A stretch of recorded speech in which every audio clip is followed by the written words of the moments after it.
Began this summer's series of sermons, New Mitzvot for Our Times, I said that there is a long-standing tradition that holds that the Torah, the first 5 books of the Bible, contain 613 mitzvot, 613 commandments, or as I prefer to translate it, 613 opportunities for holiness.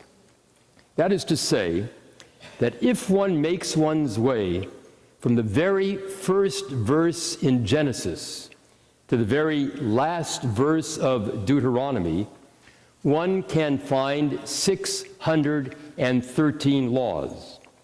The very first is in the first chapter of Genesis. It's the command that most of us have fulfilled. Be fertile and increase, fill the earth and master it. And oftentimes it's translated as, be fruitful and multiply. The very last commandment in the Torah is found in chapter 31 of Deuteronomy, and it's a commandment that many of us fulfilled, at least symbolically, when in conjunction with the marking of the 100th anniversary of the official founding of this congregation, through the act of receiving a charter from the state of California, we participated in the writing of a new Torah scroll. The 613th commandment of the Torah is to write a Torah. Well, it doesn't say it quite like that.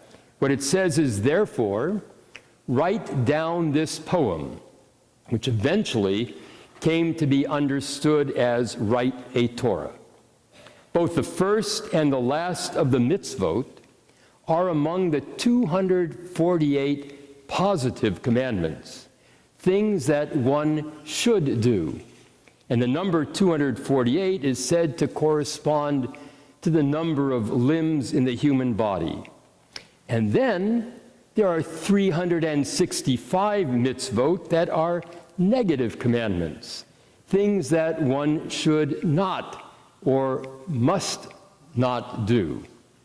I've long been struck by the fact that there are lots more don'ts than do's, a reflection of the awareness long ago and still with us that there are a lot more things that we need to be prevented from doing because they're harmful in one way or another than things that we need to be doing because they are beneficial. The negative commandments, the more numerous, can be seen as restrictive or they can be seen as preventative.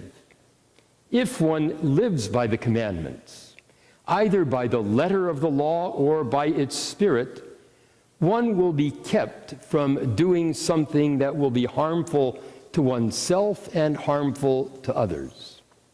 The 10 Commandments are a good example of negative and positive commandments.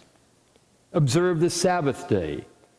Honor your father and mother. These are positives, things one ought to do, things that one should be proud to do. Don't murder. Don't bear false witness. Don't steal. Don't commit adultery. These are negatives, things one ought not to do. Now, many of you know and understand that the mitzvot of the Torah are part of what we call the written Torah.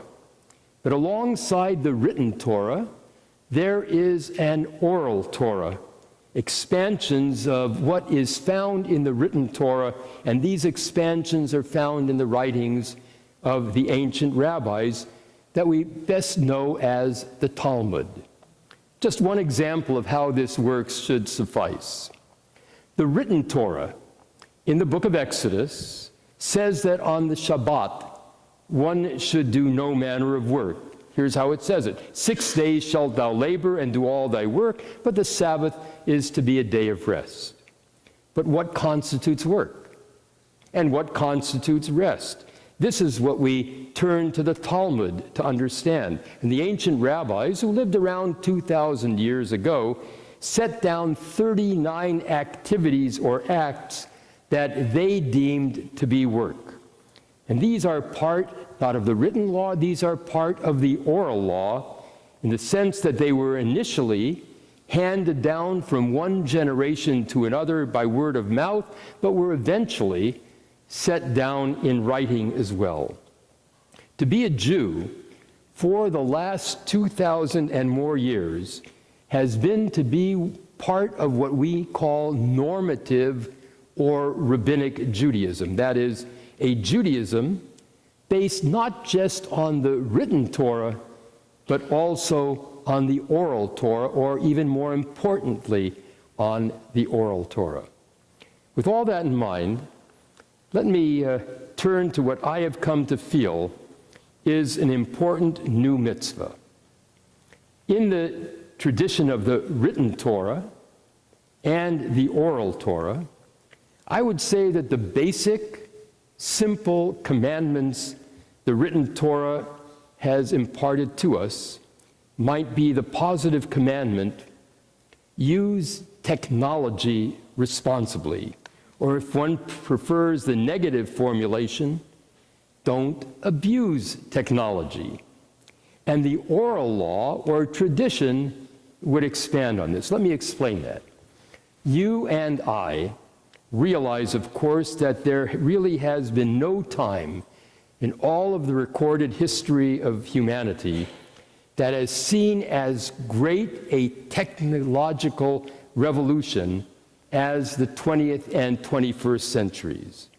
Yes, the discovery or invention of the wheel long ago, or the invention of the printing press in the Middle Ages, these were all incredibly transformative and had far-reaching effects.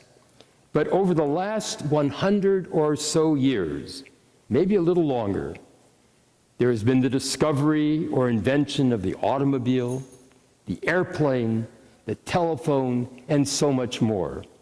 Technology has changed and continues to change our lives in some absolutely incredible ways. And each day, it seems that something new has become available to us to make our lives easier, or at times to make our lives more complicated. Now, surely, the development of the computer and all the things connected to it has impacted and continues to impact our lives, and indeed the lives of everyone in the world.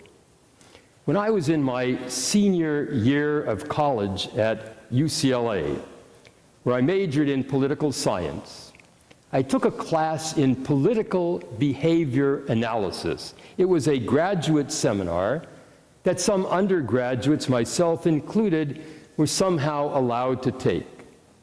What I remember about that class is that we were given the opportunity to make some determinations about the political behavior of Americans by putting some data into a computer and getting some results that might enable us to reach some conclusions.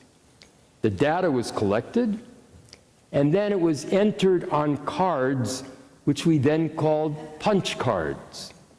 And then we were allowed to use the one computer on the UCLA campus and run our thousands of cards through that one computer.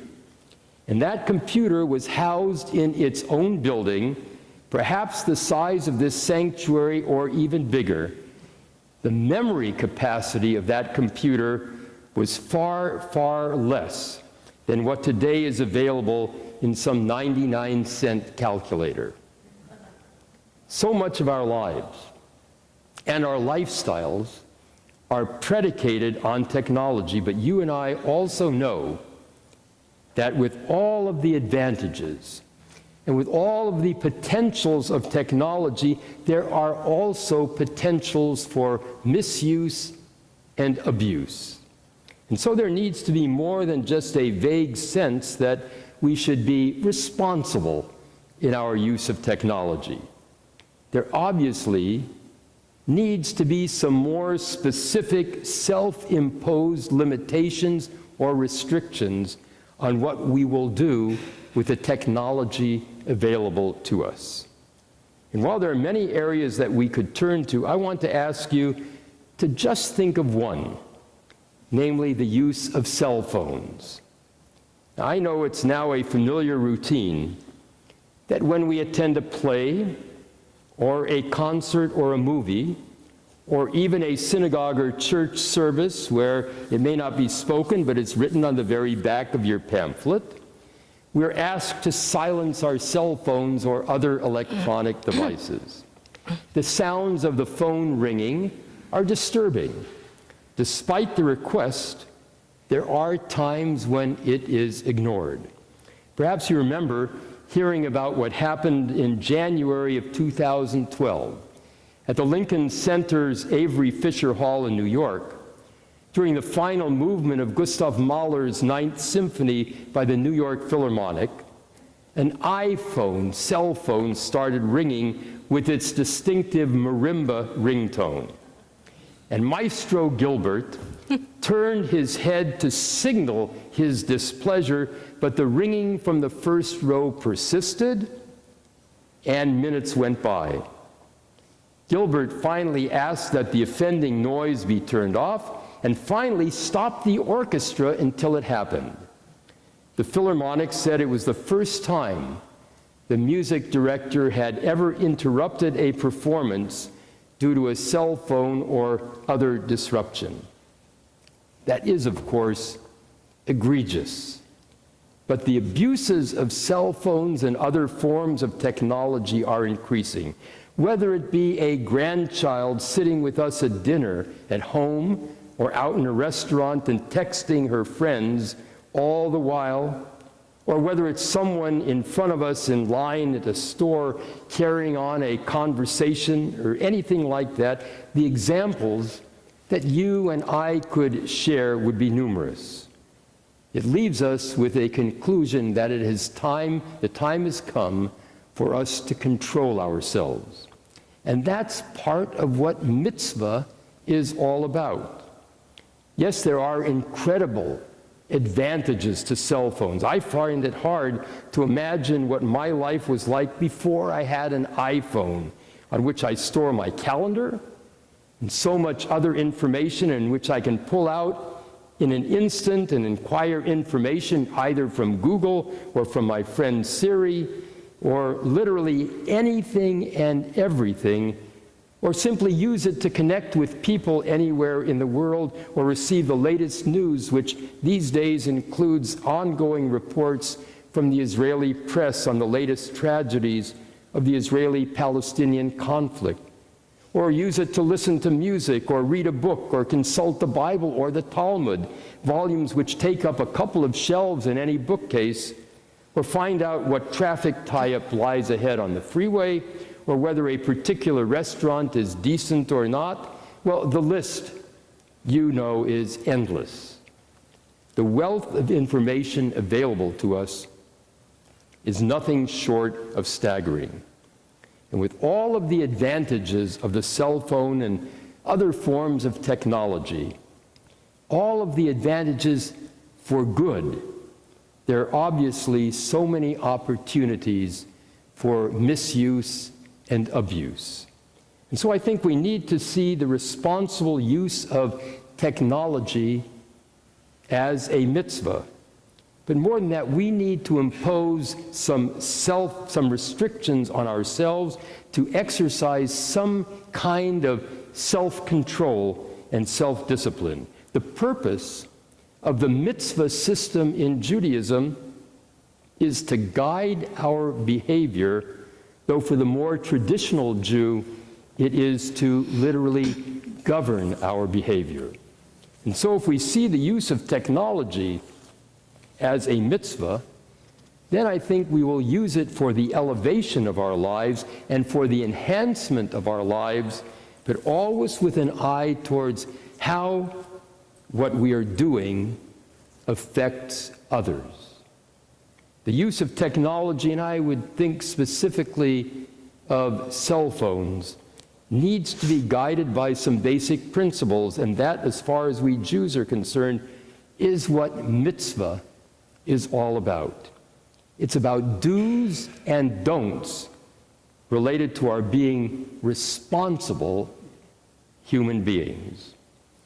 Some of the principles that ought to govern our use of technology, and especially the use of cell phones and email and use of social media like Facebook, are logical extensions of some very basic ethical principles first set down in the Torah. When an ancient rabbi was asked to summarize the Torah into one principle, he said, love your neighbor as yourself. All the rest is commentary. Take that core principle of Judaism, and indeed of all major religions, and you have a principle that ought to guide our use of modern technology. Would you or I want to be ignored by another person who opts to let a phone call or a text message take precedence over the continuation of our conversation? Or would you or I want someone to be yelled at, which is exactly what emailing someone all in capital letters is really doing? And what about invasions of our personal space? And what about privacy? That too is a major concern of the Torah and of our Jewish tradition. Being judicious in our determination of what is necessary and worth sharing is an important component of sound, mature human relationships. I do not need everyone to know what I'm doing each and every moment by announcing it on my Facebook page. Doing that trivializes human connections, and more importantly, it makes the truly insignificant far more significant than it needs to be by virtue of it being part of that vast amount of what we share. And I believe that some of that mania for sharing everything, which is the abuse of the social media, is essentially narcissistic and self-indulgent behavior. And that is basically unholy.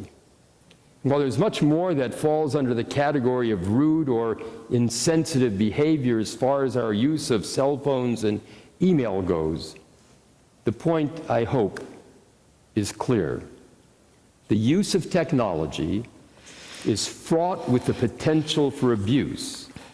And you and I, not just our kids, not just our grandkids, but you and I have gotten caught up in that, and it's high time to do something about it and exercise some necessary self-restraint and self-control. Just as determining certain foods that can be consumed and others that can't be consumed, what's part of the system of kashrut that I spoke of last week, determining what actions are appropriate and what actions are inappropriate calls on us to control ourselves and not to give in to every temptation.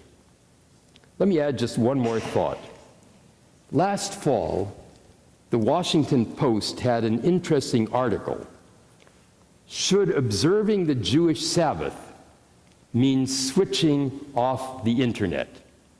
And the article dealt with the application of Judaism's idea of Shabbat as a time to step away from the day-to-day routine and to make it a special day, a holy day, or at least a holy time. And the author maintained that the digital revolution, in her words, is now chipping away at a millennia-old barrier, namely the Jewish Sabbath. And it raised questions that affect more observant Jews than we, but are quite fascinating. Such questions as, if Jewish law bans writing on the Sabbath, are pixels on the digital record of them writing? If you type a search item into an iPad that holds scripture you're using to pray, did you just write? And one traditional Jewish leader is calling for us to observe Shabbat by totally unplugging from calls and emails each Sabbath, and another is telling young Orthodox Jewish kids that sending text messages on Shabbat, seeing it as socializing, is indeed work, and if they call it a half Shabbos that they do, it just won't pass the muster of Jewish tradition. Now, our times call for us to do just what the ancient rabbis did.